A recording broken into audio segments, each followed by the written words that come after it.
Courage, the quiet strength. This is an article written by Michael Waweru, a social worker that I met in Kenya, who is just an amazing guy and has a lot of amazing thoughts. This is his blog, The Social Worker, with the address there in the top.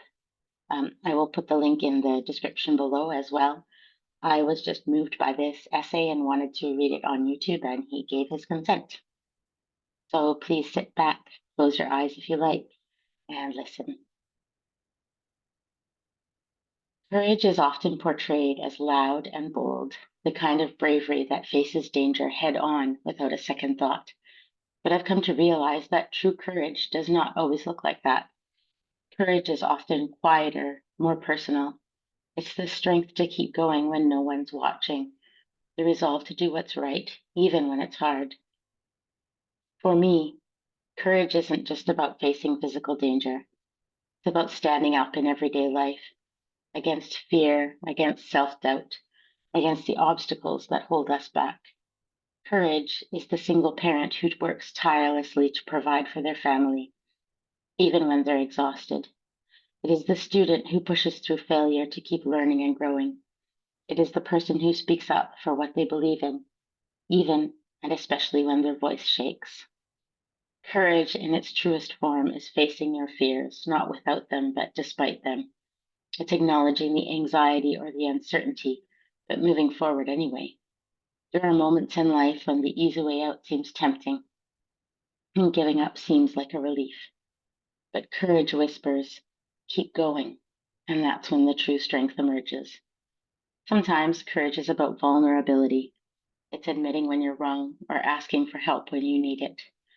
It's opening up to someone and trusting them with your thoughts and feelings. There's a misconception that being strong means never showing weakness. But I've learned that real courage lies in allowing yourself to be human and letting others see your struggles, your fears, and your dreams. Courage isn't always a grand gesture. It's the little things that add up over time. It's the decision to get up each morning and face another day, even when the weight of the world feels too heavy to carry. It is choosing kindness when you could choose anger, forgiveness when you could choose revenge, and hope when despair seems easier. We tend to celebrate the heroes who make big, notable sacrifices, but I think it's equally important to notice and honor the everyday heroes, the people who quietly demonstrate courage in the way they live their lives. They may not make headlines, but they show us what it means to be truly brave. In my life, I have learned that courage is a choice. It is not something you're born with, and it is not always easy. But every time you face your fears, and every time you push forward when it feels impossible, you build your courage. It's like a muscle strengthened with every use.